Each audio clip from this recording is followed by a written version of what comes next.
Happy Halloween, everyone! This is everything I built and painted for my Warhammer Halloween campaign that I held for my friends. This is not a tutorial. You can certainly see it as such and take it as inspiration, but this is essentially a video diary talking about my process and everything I went through while getting ready for the campaign. At least, most of what I went through. Let's go!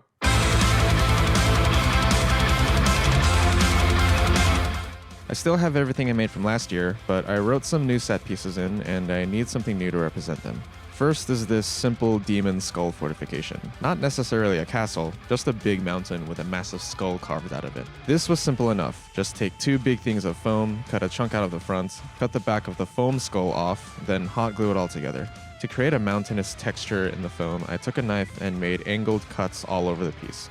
I also took a lighter to the entire thing, which made a really nice random burnt texture to the foam. This also helps harden the foam, as it burns the surface then cools. Be careful with this, of course, if you try it yourself. To make the foam a lot tougher and help seal the foam texture, I made this paper mache type mixture out of baking flour, glue, water, black paint, and salt. Salt is important so it kills any bacteria in the flour. Mix all this up and slap it all over the piece. I did a second and third layer to be extra cautious. On top of the piece, I put down sand and glue for the ground texture.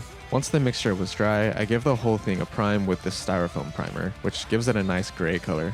Then I could start painting. I stuck with my airbrush using shades of gray, using a triad method, which means using slightly brighter shades with each top layer, which just means using slightly brighter shades with each layer you put on. I painted the eye sockets of the skull pure white, then painted red on top of it. And that was the skull mountain done. Much simpler than the skull fortress from last year, which is fine. I wanted something smaller in this case.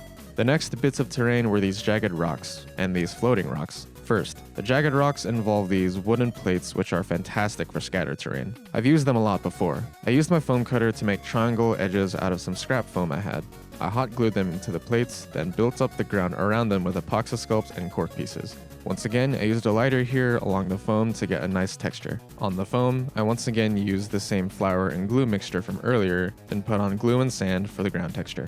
I gave it the same gray prime as well, and the same paint job as the skull mountain. Now for what's more interesting, the floating rocks. The rocks themselves were simple enough.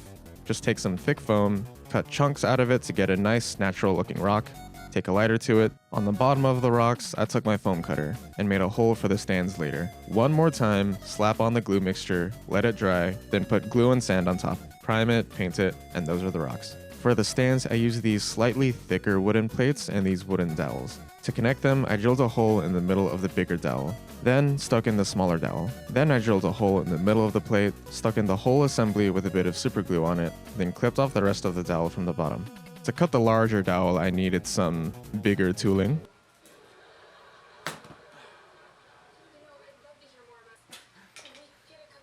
I sanded the bottom to make sure it was as flat as it could be. I sprayed the whole thing black, put the rocks on top, then that was all of the terrain done. Almost. I also got these 3D printed graveyard pieces off Etsy, but we'll deal with those later.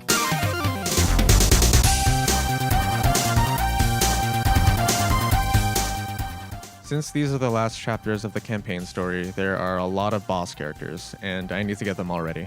Those boss characters are a whole pantheon of chaos, and 3 unique characters, Jack, Sally, and the Halloween Knight. One thing at a time though. I ordered all of them from Etsy and got to painting them as soon as they arrived in the mail.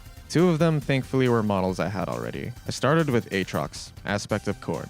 He was very simple since he was just one big bloodletter.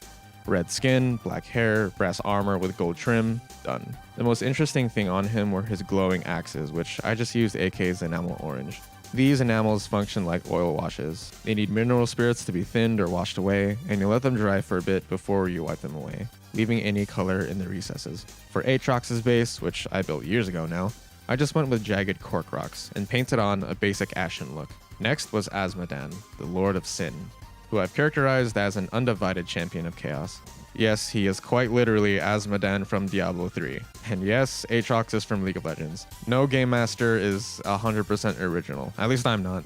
I would have loved to redo his base. Since I got this model back in like 2021, but oh well. For Azmodan, I just went off of his original colors, a pale gray skin with brass armor and red tabard. For the fireball in his hands, I wanted to try OSL, but something about it just made me want to skip it. I also tried doing the burning mouth like the original Azmodan, but when I tried it on this model, it just looked like he downed a whole bottle of mustard. So he just has a black Fade Rotha mouth. Azmodan's base I also made a long time ago, and it's pretty boring. Unfortunately, I don't have the time nor the willpower to try something else with it, so I just gave it an ashen look as well. Next, I painted Feydaka, Aspect of Tzeentch. This 3D printed mini was insane. For one, the wings were solid resin. These are not hollow. This made handling the model kinda awkward since it was so heavy, but I pressed on. Here I went off of the Lord of Change from the Games Workshop site, as well as the one we fight in Space Marine 2. I went with purple all around, then gold armor. Very carefully, I airbrushed a beige color on its chest for the bear skin. On the wings, I did some dry brushing with a really bright purple from Army Painter. The staff, I was really torn on how to paint, but I just kept it simple. I painted the staff a brighter silver, gave it a purple wash, then painted the hardcover of the book purple, the pages of the book with a pale skin tone, then I washed the pages with Apothecary White from GW. For Fade's base, I gave a purple void look with the floating cork rocks that are held up with paper clips that I bent into shape, and put on some alien grass tufts. Next was Gaul, Aspect of Nurgle, named after the big bad of the Red War from Destiny 2. I was gonna name him after Gul'dan from World of Warcraft, but Gaul felt more fitting to me. I have history painting the Great Unclean One, so this felt pretty natural. This time though, instead of orange, I was using green flesh tones. Using a triad method, I airbrushed 3 shades of green, then painted on most of the details, namely the antlers, horns, finger and toenails, the sword, and the butt cloth. Once that was done, I slapped on AK Streak and Grime all over, waited for it to dry, then I went in with foam swabs and mineral spirits to wipe it away. However, at some point I noticed paint was getting rubbed off in some areas, revealing even bare resin. This likely meant that there was still some residue left on the model and it wasn't completely clean. Despite this, I just had to keep going. I did not have time to strip this and start over, so I kept going with wiping off the streak and grime, just very carefully. On any areas where the paint was rubbed off, I painted on Blood for the Blood God, which is a GW technical paint. This made them appear as open wounds, which looked pretty gnarly in a great way. I'd say this worked out quite nicely. With that done, I painted the Cyclops eye, then I painted the mouth stomach. I knew I couldn't get perfect coverage on the inside, so I airbrushed a yellow-green color. I knew I couldn't get perfect coverage on the inside, so to paint the mouth, I used my airbrush. I put down a yellow-green color, then gave it a yellow wash, then airbrushed that yellow-green again, essentially treating it like OSL, as though the mouth is glowing. Finally, I could paint the teeth. For the base, I put on cork pieces, then painted the whole thing with different tones of brown, and I put on some water effects to make a rotten river. Also, of course, Nurgling Hypebeast. Next was Isha, Aspect of Slaanesh, named after the Zerg Queen from Heart of the Swarm. She was the most complicated due to her being almost entirely airbrushed. I had to be really careful, which is hard with this cheap airbrush. It likes to sputter a lot, but I think I did okay.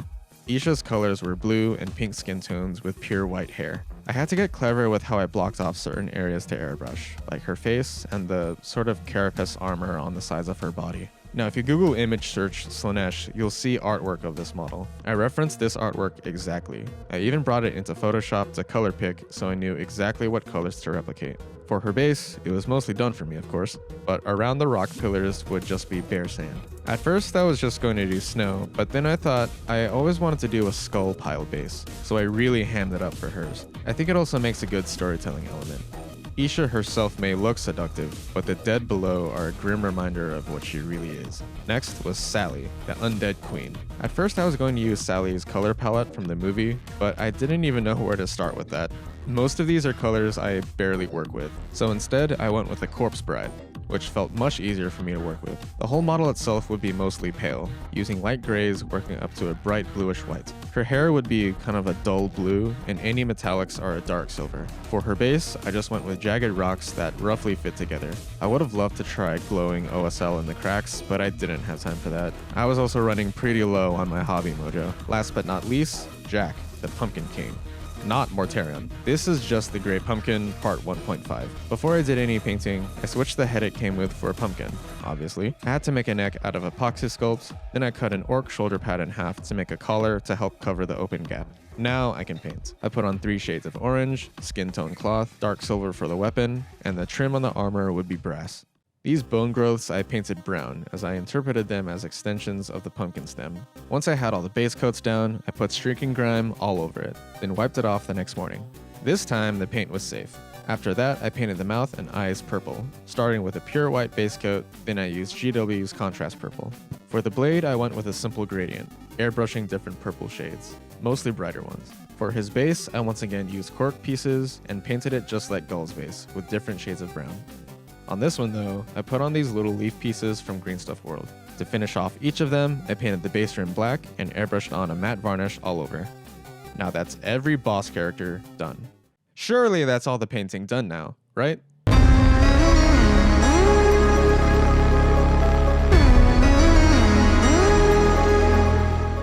I wanted to bring in some new mobs, so I got some Plague Bearers. These guys were super simple. It was just Plague Bearer flesh, contrast paint, and dark silver metallics. On the longer horns, I painted them brown. Their bases, I just put on texture paste and painted them just like Gull's base. 10 Plague Bearers done. Next were some Night Haunts. I got these specifically because I knew I could get away with just airbrushing them. Starting from a black prime, I airbrushed a dark bluish gray toward the bottom of them, then a bluish white from the top. I made sure to get their skulls too, as if it's the source of the light. I also airbrushed the tip of each scythe with this white. Since these are spectral characters, I'm fine with this approach. To paint the base, I gave them the same brown treatment, but I also put down some leaves, the same from earlier. Finished them all with a matte varnish, and that's 20 more spooky boys complete. But we're not done! Where do all the ghost boys come out of? Well, remember that graveyard terrain I mentioned earlier? We still gotta paint that. I primed them all black, then with a spray paint can this time, I painted them dark brown. Then I airbrushed brighter shades of brown in select areas. For the tombstones, I just gave them a gray dry brush. To knock down the shine from the spray paint, I put on matte varnish all over the pieces. And that was the graveyard terrain pieces complete. But we're not done! Much less spooky, but still something I wanted to include. I have 4 Armiger Helverins to finish. Thankfully, they already had the base coats down. In one night, I finished the gold trim, glued on all the armor, put on all the decals, and painted the bases. The next morning, I put on matte varnish over top them all. But I'm not done. I painted this WizKids mimic and this one character model that I kit bashed, who's my Inquisitor. Now we're done.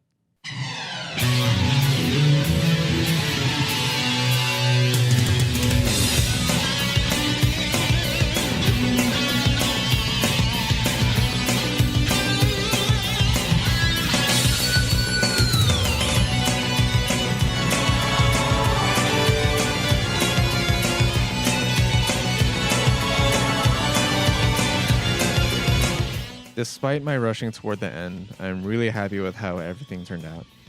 The rush forced me to be more efficient, and helped me realize that some of my usual hobby steps are kinda unnecessary. You might be thinking, why all the effort? I didn't need to do all this.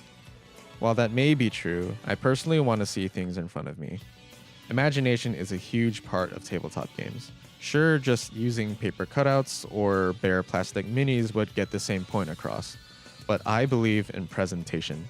My friends really loved seeing everything I painted, and we're seeing a lot of these models for the first time. Of course, this is also a very expensive and laborious process. Please don't feel like you need to do this to have a successful and fulfilling play session. I'd say all you really need are good friends to play with. To put in perspective the cost of these minis, for the price of about one Games Workshop official Great Unclean one, I bought 3 of the boss minis, 3D printed. So I also saved a lot of money. Sorry, GW. Now, I have a confession to make. I don't have a ton of footage of me actually working on everything because I was really in a rush to get everything done. Much of the work I did off camera, and I really just wanted to focus. Even more so, I rushed making this video because I wanted to get it done on Halloween. Even more so, I had to rush this video because I wanted to get it up on Halloween. As I'm recording this audio, it's the 30th of October, so I absolutely bum rushed this one. That's why in place of seeing work in progress footage, you're just seeing a turntable of the final model. That's also why I glanced over and summarized a lot of smaller steps for each model. If I really went in depth on every single model here, this video would probably be double in length. To make things even more complicated, I got into a skateboarding accident a few days before I started filming for this video. So, that made things tougher. I could still edit, at least. Anyway, I hope you enjoyed seeing some of my process. And more importantly, I hope this gave you some inspiration for a project. Spooky or not, the Halloween season is very special to me, and I'm glad I get to celebrate it with stuff like this. Thanks for watching, be safe out there tonight, and stay spooky. Happy Halloween.